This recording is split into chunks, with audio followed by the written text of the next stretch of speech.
বিশ্বনবীকে special surprise দেওয়ার জন্য আল্লাহ প্ল্যান করলেন। জিব্রাইল ডেকে বললেন, ও জিব্রাইল, আমার পেয়ারা নবীকে স্পেশাল সারপ্রাইজ দিব, কিন্তু এই সারপ্রাইজের গিফটটা তোমার হাত দিয়ে আমি দিতে চাই না, তুমি দিয়ে আসলে হবে না। আমার পেয়ারা নবীকে দুনিয়া থেকে টান দিয়ে আমার আরশের উপরে নিয়ে আসো।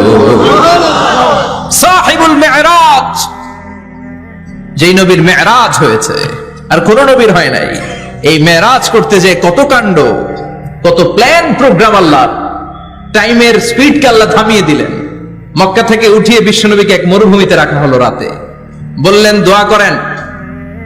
দোয়া করে বিশ্বনবী বললেন, ভাই জিব্রাইল, এটা কোন জায়গা, কোথায় দোয়া করব? সাইয়েদনা জিব্রাইল বলেন, নবী, কিছুদিন পরে এই জায়গায় আপনি হিজরত করে আসবেন, এই জায়গার নাম ইয়াসরিব, মদিনা। দোয়া করলেন। আবার সেখান থেকে তুলে এক পাহাড়ে রাখা হলো, নবী দোয়া করেন। দোয়া করে নবী বললেন, এটা কোন পাহাড়? অন্ধকার, আমি তো কিছু চিনি না।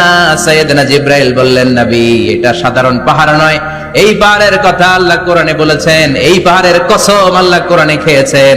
এই পাহাড়টা হলো আপনার ভাই মুসার পাহাড়, তুর পাহাড়। তুর পাহাড়ে তিনি দোয়া করলেন। কত কিছু করে বিশ্বনবীকে আল্লাহর আরশে নিয়ে যাওয়া হলো। সাহিবুল মিরাজ।